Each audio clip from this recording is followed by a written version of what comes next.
Assalamualaikum warahmatullahi wabarakatuh Ustaz. Waalaikumsalam warahmatullahi wabarakatuh. Bagaimana hukumnya asuransi jiwa di bank syariah? Boleh atau tidak? Asuransi hukumnya ada dua.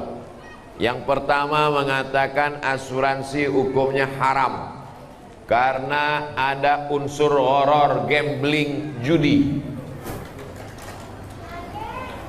Satu tahun bayar 10 juta, 10 juta, 10 juta, 10 juta, 10 juta, 10 juta, 10 juta, 10 juta.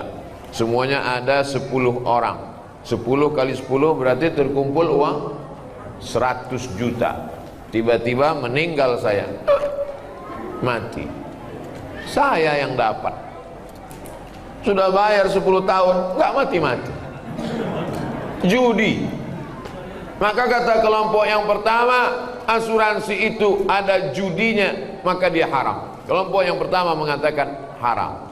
Kelompok yang kedua mengatakan asuransi itu halal, boleh. Kenapa? Karena di dalamnya ada unsur ta'awun, tolong menolong. Saya susah, nggak ada uang, maka dengan adanya uang iuran 10 juta, 10 juta, saya menjadi tertolong. Baik asuransi jiwa, asuransi kesehatan, maupun asuransi kendaraan, keselamatan di jalan raya. Maka ada dua pendapat. Begitu kata Syekh Ali Jum'ah dalam kitab Fatawa Mu'asirah, fatwa kontemporer. Silakan pilih antara dua ini, karena asuransi tak ada zaman Nabi. Saya milih judi Pak Ustadz, kalau begitu haram. Saya milih tolong menolong Pak Ustadz, kalau begitu boleh, silakan. Tapi konsisten. Jangan ketika nggak dapat dibilang haram, pas dapat halal, halal. Ustadz sendiri, saya tidak pakai asuransi jiwa, saya tidak pakai asuransi kesehatan, saya tidak pakai asuransi kendaraan. Terus pernah tabrakan? Sering. Karena saya menganggap itu bagian dari judi. Tapi saya tak menyalahkan. Apalagi di sini ada tulisannya asuransi syariah. Nanti kalau ada sales yang datang ke perumahan Bapak Ibu mengatakan silakan daftar asuransi syariah, tanya mana fatwa dari DSN, Dewan Syariah Nasional. Air minum ini tidak boleh diminum sebelum ada label halal. Ini ada Pak Ustadz? Ada halalnya. Mereknya Sahabat. Sahabat apa? Sahabat UAS. Kalau minuman makanan kita mesti tahu ada label halalnya. Bukan label Pak Ustadz, label. Terserahlah mau label mau label. Kalau mesti ada label halalnya, maka kalau yang sifatnya ekonomi tidak dikeluarkan oleh Komisi Fatwa, tapi dikemukakan oleh DSN, Dewan Syariah Nasional. Maka bank syariah mengeluarkan asuransi jiwa, maka silakan boleh lanjutkan, karena mereka mengambil fatwa yang nomor 2 tadi. Begitu juga dengan BPJS, itu asuransi kesehatan. Sebetulnya uang digabung, uang digabung. Ada yang sakit, yang satu sudah bayar. Kamu BPJS sudah berapa tahun daftar? Udah 2 tahun Pak Ustaz. Nggak pernah sakit, sehat terus. Berarti uangmu nggak pernah kamu pakai. Inilah rencana mau sakit nih Pak Ustaz.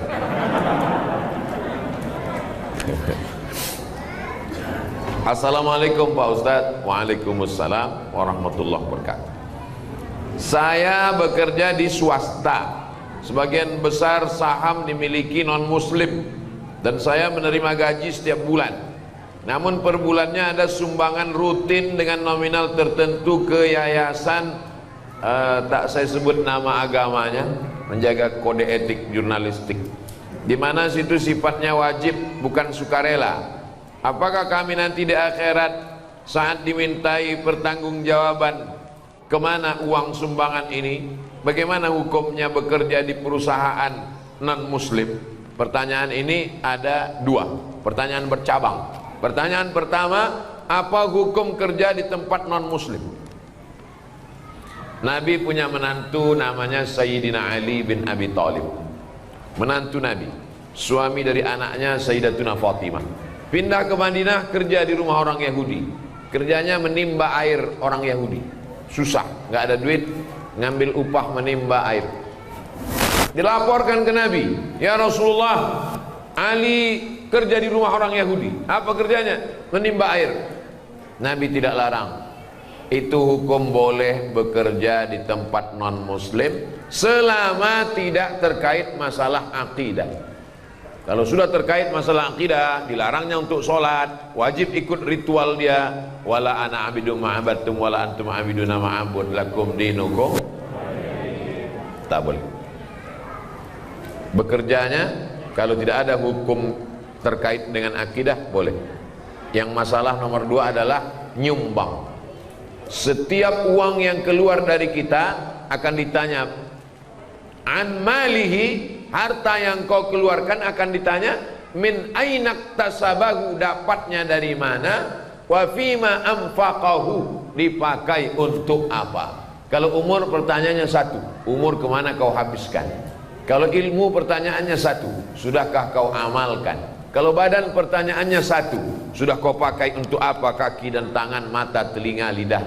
Tapi kalau harta pertanyaannya 2, dapatnya dari mana, dipakai untuk apa. Dapatnya dari mana? Halal, kerja.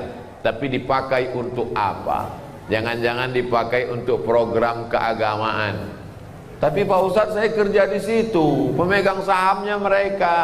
Kalau saya keluar dari sini, nanti saya tidak. Kalau ada tempat kerja lain yang kira-kira selamat daripada nyumbang untuk program agama, boleh.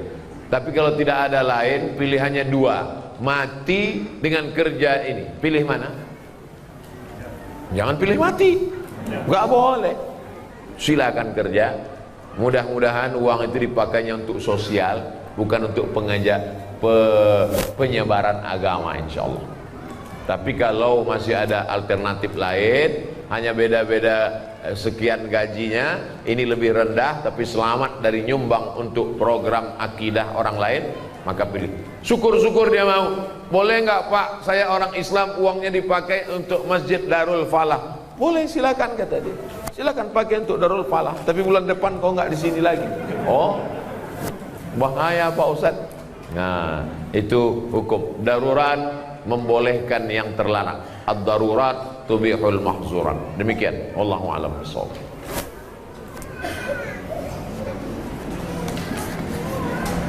Assalamualaikum Ustadz Somad. Waalaikumsalam warahmatullahi wabarakatuh.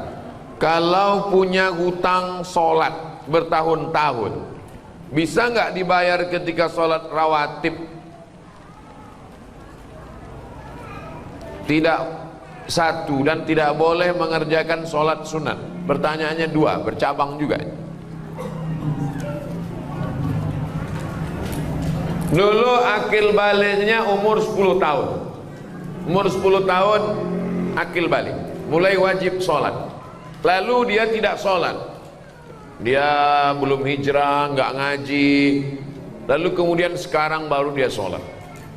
Saya baru sholat Pak Ustadz. Kapan? Subuh tadi. Umur berapa sekarang? 40. Berarti 30 tahun tidak sholat.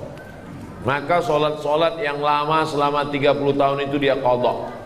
Qadha artinya ganti. Qadha bukan tempat cuci tangan, itu kobo. Di qadha, yang lalu-lalu di qadha. Sekarang teknis mengqadhanya bagaimana? Selesai satu sholat langsung qadha. Habis maghrib nanti langsung qadha. Maghrib yang pertama dengan imam itu namanya ada. Usolli fardhul maghribi thalatha raka'atin adaan. Setelah maghrib dia qadha. Usolli fardhul maghribi thalatha raka'atin qadaan. Salat. Habis isya juga dia qadha. Berapa lama? Selama salat itu dia tinggalkan. 30 tahun Pak Ustaz. Di qadha 2022, lunas 2052. Kalau meninggal 2040, alhamdulillah bonus pemutihan. Saya nggak percaya nih sama Ustadz Somad ini. Mana dalil qadha? Dalil qadha tulis aja di Google yang nulis tentang qadha kawan saya, sahabat saya. Buat salat qadha Ustadz Sarwat. Ustadz Sarwat. Beliau punya rumah fikih. Qadha salat yang terlewat Ustadz Ahmad Sarwat LCMA. www.rumahfikih.com. 4 mazhab mewajibkan qadha. Tapi jangan gara-gara ini besok bapak cuti 1 bulan mengqadha 3 tahun. Teknis qadha sama seperti sholat biasa. Habis sholat subuh dengan imam 2 rakaat, habis itu qadha. Tapi jangan di masjid, di rumah. Karena tidak ada ba'diyah subuh. Khawatirnya kalau dibuat di Darul Falah, selesai sholat jamaah berbisik, aliran sesat. Oke, setelah jelas tentang qadha, habis selesai qadha, apakah boleh ba'diyah? Boleh. Sebagaimana boleh ba'diyah setelah sholat jenazah. Ada jenazah masuk, lalu kemudian ayo jenazahnya disolatkan. Apakah setelah sholat jenazah masih boleh ba'diyah? Ya. Kenapa lebih didahulukan sholat jenazah? Karena ba'diyah waktunya panjang, sedangkan sholat jenazah lebih cepat, lebih baik. Jadi kalau ada orang meninggal pagi, jangan sampai besok pagi baru dikebumikan. Paling bagus hari itu juga. Boleh orang dimakamkan malam, boleh. Boleh dikuburkan malam. Nah ini, kalau bisa jangan sampai tunggu besok pagi, karena jenazah itu kalau sudah 24 jam mulai dia berubah, karena usus mulai membusuk dan lain sebagainya. Apalagi kalau ada dia kena penyakit menular, mulai mengeluarkan bakteri. Nanti orang yang memandikan tamu yang melayan. Ini menyadarkan kita, rumah-rumah kita, yang beli kita, pakai duit kita. Tapi kalau kita sudah mati, tidak ada sejengkal pun di rumah itu yang mau menerima kita. Kita hanya setumpuk daging busuk yang akan menjadi santapan cacing tanah. Bersedekahlah untuk Masjid Darul Falah. Silakan transfer ke nomor berikut ini. Itu tadi tentang qadha salat. Tidak boleh mengerjakan sholat sunat, tetap boleh sholat sunat. Orang yang belum selesai qadhanya tetap sholat sunat duha, tetap sholat sunat tahajud, tetap sholat sunat qabliyah dan ba'diyah. Jangan nanti kamu nggak sholat sunat, saya masih banyak utang. Enggak, tetap sholat sunat. Assalamualaikum warahmatullahi wabarakatuh. Ustaz. Waalaikumsalam warahmatullahi wabarakatuh. Apabila orang tua kita melakukan kesalahan, bagaimana cara kita menasehatinya? Orang tua tidak bisa dinasehati, karena orang tua tidak pernah melihat kita sebagai orang besar. Di mata orang tua, kita tetaplah anak kecil yang baru pandai berjalan. Jadi kalau kita ceramahi orang tua, dia bukan dengar, dia melihat kita sebagai lucu. Aku lucu ngelihat ente, anak kecil kok pandai ngomong, katanya. Jadi kalau kita mau ngasih tahu orang tua, pakai lidah orang lain. Kalau di tengah keluarga ada orang yang lebih tua yang dia hormati, melalui lidah dia. Kalau dia punya ada ustadz yang dia dengar, kiai, kalau dia hormat kepada Habib, pakai lisan, pinjam. Ustadz Somad, ya, ibu saya senang dengar ceramah Ustadz, tapi dia masih suka ceritakan aib orang. Kira-kira kalau ustadz yang ngomong nanti dia dengar, kalau saya ngomong dia marah. Ustadz mau nggak nanti di masjid judul ceramahnya sampaikan bahaya bicara aib orang lain? Oh boleh. Bahaya bicara aib orang lain. Selesai pengajian datang ibunya. Ustadz tadi dibisiki anak saya ya. Saya termasuk ustadz yang ceramahnya nggak bisa dipesan. Saya menyampaikan apa yang saya mau. Saya tidak mau menyindir-nyindir orang melalui pengajian. Jadi kalau ada orang tuanya tidak sholat, jumpakan saya. Saya jumpa, Pak, Bapak sudah tua. Nanti Bapak kalau mati tempat Bapak neraka jahanam. Cepat-cepat sholat. Saya kalau diundang ke kantor, dipesan, Ustadz ceramah tolong jangan singgung-singgung masalah jilbab, karena istri kepala dinas belum berjilbab. Nah, saya bahas itu. Yang tidak pakai jilbab, neraka jahanam tempat. Makanya banyak tempat ceramah wal awwal wal akhir. Itu yang pertama dan terakhir. Saya tak pandai menyindir-nyindir orang melalui ceramah. Saya mau ngomongnya langsung to the point.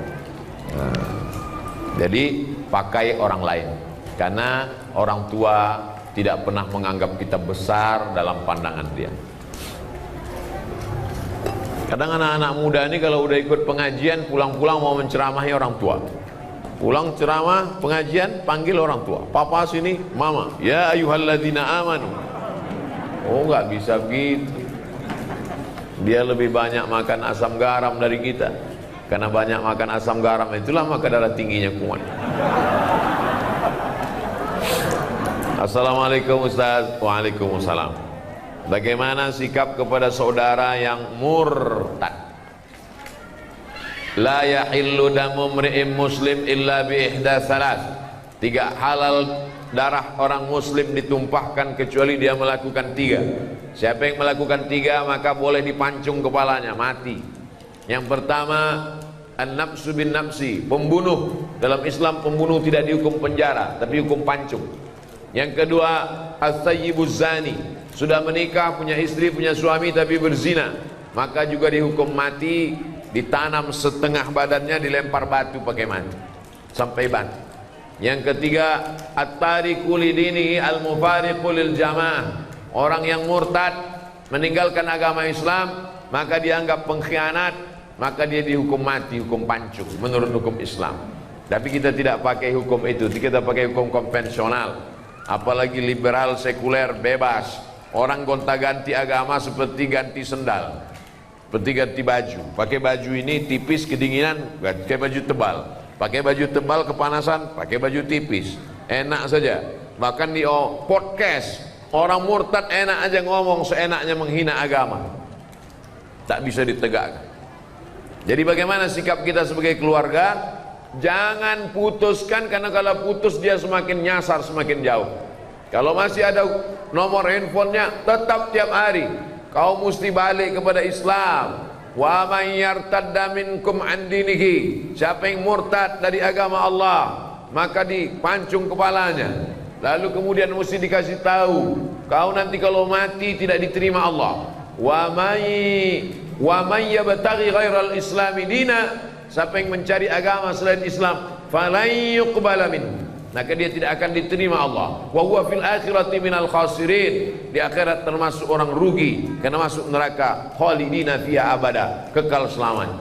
Jangan pernah berhenti mengajak dia untuk balik ke agama Islam sampai akhirnya dia mati. 2 kemungkinan, kita capek lalu dia mati, atau kita lelah, kita mati duluan. Yang penting kita sudah melaksanakan amar ma'ruf nahi mungkar. Adapun berbaik-baik menganggap ini bukan masalah, maka kita sudah melakukan setuju dengan perbuatan mungkar. Man ra'a minkum mungkaran, siapa yang melihat perbuatan mungkar, falyughayyir biyadihi, rubah dengan tangan. Fa illam yastati, kalau tak sanggup dengan tangan, fa bilisani, dengan lidah. Kalau tidak sanggup dengan lidah, dengan hati. Jangan diam, karena diam berarti as-sakitu anil haq syaitan akhras, orang yang diam terhadap kebenaran diinjak-injak. Orang minum khamar aja kita tak boleh diam. Innamal khamru khamar, wal maisir judi, wal ansab menyembelih binatang untuk berhala, wal azlam mengundi nasib, rijsun najis min amali syaitan, perbuatan syaitan. Fajtanibu, jauh. Apalagi yang lebih hebat daripada zina, lebih hebat daripada minum khamar, apa dia? Murtad. Nauzubillah. Mudah-mudahan Allah selamatkan keluarga, tetangga, anak cucu kita dari murtad. Luar biasa gerakan pemurtadan sekarang. Dinikahi, pura-pura masuk Islam, setelah punya anak dia ancam, kalau kamu mau tetap suami saya, ikut agama saya. Kalau kamu tidak mau, saya tinggalkan. Perempuannya tidak kerja, tidak ada duit, takut, akhirnya murtad. Pemurtadan dengan cara nikah, pura-pura masuk Islam, robah KTP, habis itu punya anak 1, murtad. Tak terhitung jumlahnya. Makanya anak-anak ibu kalau pacaran, lihat dulu agamanya. Jangan karena mobilnya lalu dinikahkan. Jangan karena pekerjaannya, karena PNS-nya, karena jabatannya. Rugi. Allah selamatkan. Tidak apa-apa kejam-kejam, marah-marah sedikit, lebih baik daripada nanti menangis di akhir masa. Kakek-kakek, nenek-nenek umur 70 tahun datang ke kantor Basnas. Waktu itu saya dewan sosialisasi Basnas. Ustadz Somad nggak usah ikut rapat. Kenapa Pak Ketua? Ustadz itu ada mau orang konsultasi. Ada apa Pak? Anak saya perempuan nikah dengan non muslim, dia mau alaf masuk Islam. Setelah anak 3 dia murtad. Sekarang 5 keluarga saya murtad Pak Ustadz. Anak saya, mantu saya, cucu saya 3. Saya waktu itu ragu mau ngasih tahu tegas, siapa yang saya takut saya gitu dua-duanya meninggal. Saya bilang bapak pulang aja ke rumah, makan enak, banyak-banyak zikir, banyak-banyak doa, mudah-mudahan Allah balikkan hatinya. Sudah tak tertolong lagi, bagaimana caranya? Ini berawal dari kenapa bisa anak nikah dengan orang tidak seakidah. Karena gara nonton sinetron, gara-gara nonton artis infotainment. Beda agama nggak apa-apa, dalam Islam tidak bisa. Dalam Islam yang pertama kali dilihat adalah agamanya. Tungkahul mar'atu li arba', perempuan dinikahi karena 4. Limaliha karena hartanya, wali hasabiha karena keturunannya, wali jamaliha karena kecantikannya. Tapi pandang yang keempat, fazfar bidzatid din, lihat agamanya. Taribat yadaka, kau akan selamat. Kalau mau mencari menantu laki-laki, idza ja'akum man tardawna dinahu, kalau ada orang yang meminang anakmu, maka yang pertama kau lihat din, agamanya, wa khuluquhu, akhlak. Ini mentang-mentang ada orang minang anak, begitu dibuka gorden dilihat mantu mobil baru, oh ini dia sesuai dengan istikharahku tadi malam, istikharah cinta, oh inilah calon mantu kita. Padahal suaminya udah ngasih tahu, ojo ke susu bu, inilah dia. Ternyata setelah dinikahi seminggu murtad dia, dunia tak dapat, akhirat tak dapat, menangis anak pulang meleleh air mata. Mama, kenapa? Mobilnya kredit. Dunia tak dapat, akhirat melayang. Nauzubillah. Mesti tanya-tanya, mesti resek, mesti cerewet demi keselamatan anak. Yang sudah terjadi apa boleh buat, nasi sudah jadi tai ayam. Orang sudah murtad, ibu cerita bubur juga lagi.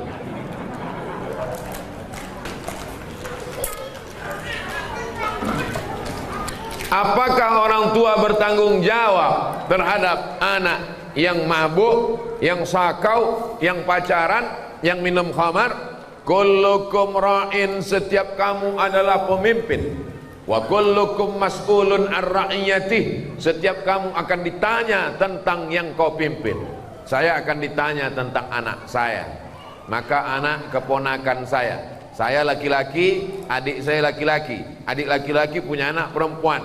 Kalau dia meninggal, kalau meninggal adik saya yang menjadi walinya.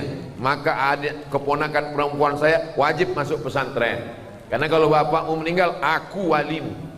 Aku yang menikahkan, aku tanggung jawab di hadapan Allah Subhanahu wa taala. Bapak laki-laki punya saudara kandung laki-laki, punya anak perempuan, maka kalau meninggal bapaknya, bapak akan menjadi walinya. Maka kita bertanggung jawab di hadapan Allah. Anak keponakan saya wajib masuk pesantren karena saya tak sanggup mendidik mereka. Benteng pertahanan umat Islam, akidah Ahlussunnah wal Jamaah, bisa hafal Quran, selamat dari pergaulan bebas, selamat dari narkoba, selamat dari sekuler, selamat dari liberal, selamat dari aliran sesat. Pesantren, masukkan anak ke pesantren. Yang sudah memasukkan, alhamdulillah. Yang belum memasukkan, insya Allah. Sudah dikasih tahu nggak juga mau masukkan, innalillah. Kalau sudah dimasukkan ke pesantren, sudah dididik, tetap juga dia buat dosa, kita tidak tanggung jawab. Wala taziru waziratun wizra ukhra, orang tidak menanggung dosa orang lain. Tapi kita sampai mati tetap amar ma'ruf nahi mungkar. Jangan diam. Bu, anaknya saya bawa nonton ya. Jangan. Sebentar aja bu, ke Parung Panjang, nanti saya belikan mie ayam sama bakso. Bawalah. Betapa murahnya harga anakmu. Padahal kau mengandungnya 9 bulan 10 hari. Di Parung Panjang ngandung masih 9 bulan 10 hari. Alhamdulillah. Di tempat lain ada yang 3 bulan lain. Menyusukannya 2 tahun. Meregang nyawa melahirkannya. Kenapa dibiarkan sia-sia? Kita akan diminta tanggung jawab di hadapan Allah. Tapi jangan gara-gara ini lalu takut punya anak. Silakan punya anak, karena anak bisa menolong. Rabbi habli minas sholihin. Itu pertanyaan-pertanyaan. Ada lagi? Habis. Itu baik.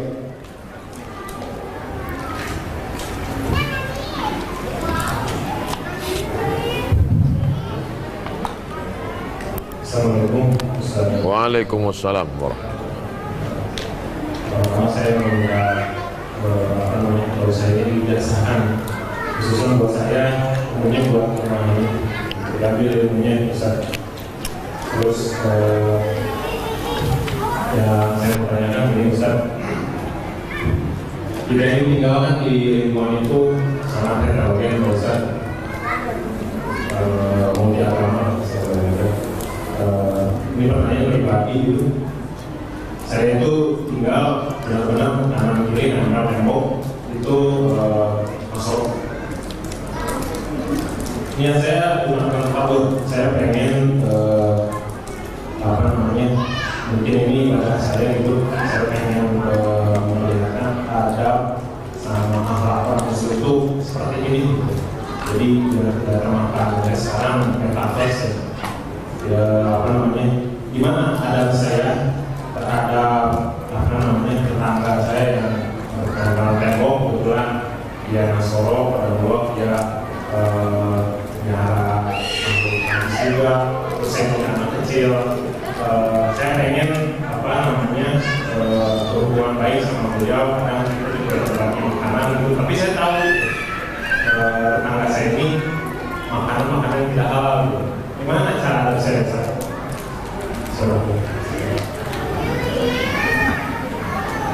Saya bertetangga dengan non-muslim sampai kelas 6 SD. Setelah itu orang tua saya pindah, tapi hubungan saya sampai hari ini baik. Masih WA-WA, masih kirim-kiriman. Ada rumah Quran di daerah itu perlu bantuan semen. Yang WA saya yang non-muslim tadi, Ustadz Somad, dekat rumah kita ada rumah Quran, sekarang sedang pembangunan. Ada orang di Jakarta mau dapat jadwal ceramah TNI melalui yang non muslim tadi. Jadi hubungan kami tetap baik dalam hubungan sosial, tapi dalam hubungan akidah, wala ana abidum ma'abadtum wala antum abiduna ma'abud lakum dinukum.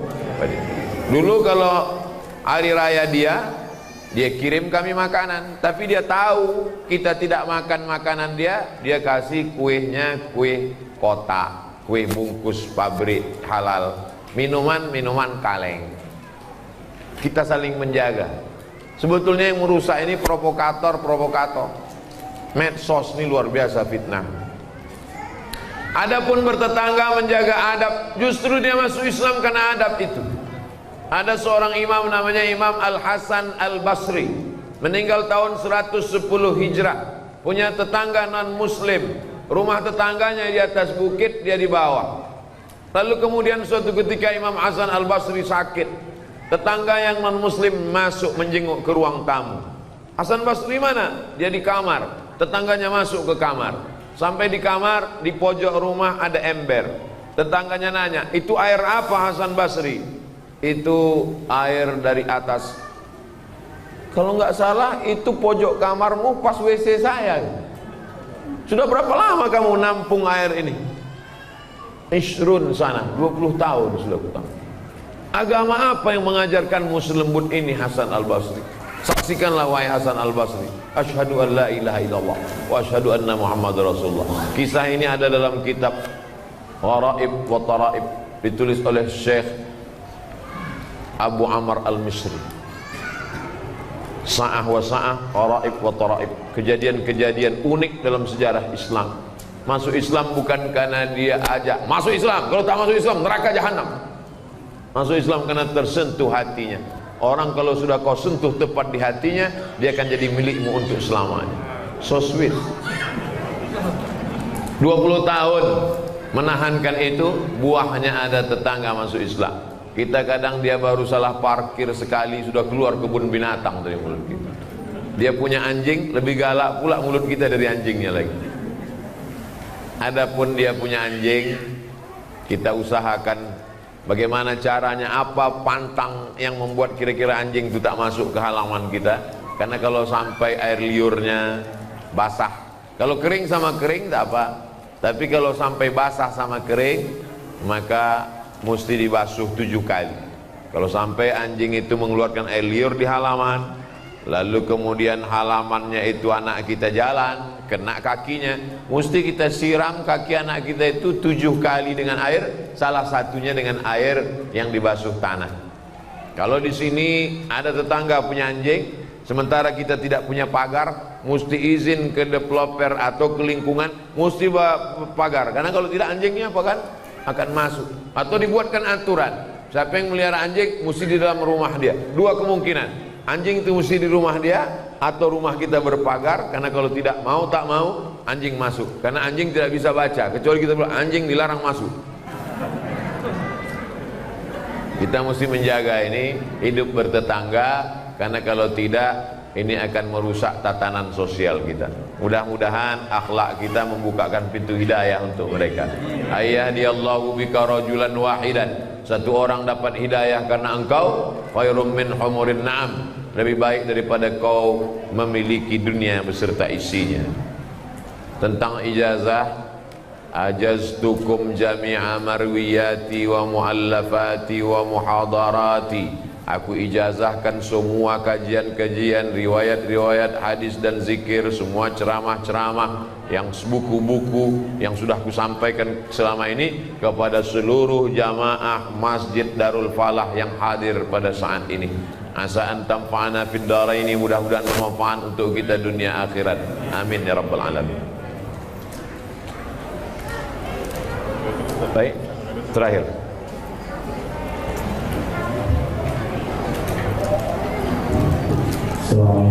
Waalaikumsalam warahmatullahi wabarakatuh. Insyaallah bagi dewasa utamanya juga kepada ibu, bukan pada riwayat ketika seorang lelaki berjihad, tapi di mana saya itu sangat kuat, dia Rasul menyuruh dia untuk pergi ke merawat ibunya di dalamnya untuk berjihad.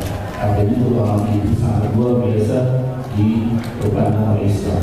Pertanyaannya adalah ketika misalnya saya mengingat di rumah ibu saya pada saat sholat subuh, ada keinginan saya untuk sholat di masjid, tapi ibu saya sangat ingin sekali berjamaah dengan saya di rumah.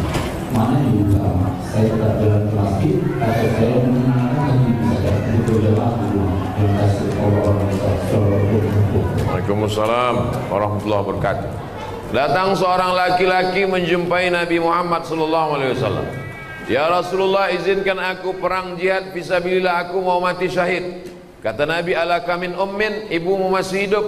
Ya, ada di rumah. Ilzam rijlaiha fasammal jannah, kau urus tapak kakinya, kau dapati surga di sana. Kalau telapak kakinya kau urus, kau dapat surga. Apalagi kalau kau urus kepalanya, tangannya, badannya, makannya, pakaiannya. Yang masih punya ibu, bersyukurlah. Kalau ibunya sudah meninggal, bersedekah. Saat ummi matat, emakku sudah mati ya Rasulullah, apa tasaddaqu anha, kalau aku bersedekah apakah pahalanya sampai untuk almarhumah? Kata Nabi, sampai. Ayu sadaqatu afdal, sedekah apa yang paling afdal? Saqyul ma, memberikan air minum. Bapak ibu yang sanggup belikan air minum kotak, sedekahkan untuk pengajian. Yang tak sanggup, buatkan sumur bor. Oh, lebih mahal Pak Ustaz. Rame-rame. Satu sumur bor 2 juta, iuran dengan keluarga di pondok pesantren, mengalir pahalanya. Bagaimana kalau ibu di rumah, nginap di rumah ibu, ibunya mau sholat subuh berjamaah, sementara anaknya mau sholat subuh ke masjid. Menurut mazhab Hambali, sholat subuh berjamaah, sholat berjamaah ke masjid hukumnya wajib. Berbakti kepada orang tua juga wajib. Kalau ketemu dua yang wajib bagaimana? Lihat di rumah itu ada tak orang lain. Kalau di rumah itu anaknya 10, perempuan 9, 1 laki-laki, maka dia tetap pergi ke masjid. Maka nanti setelah pulang ke masjid dia tetap berbakti kepada ibunya.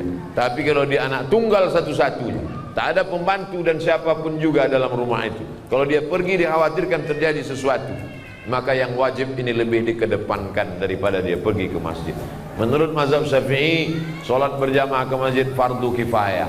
Menurut mazhab Maliki, solat ke masjid adalah sunnat muakkad. Andai bertemu dua yang wajib, maka dilihat mana yang lebih kuat di antara keduanya.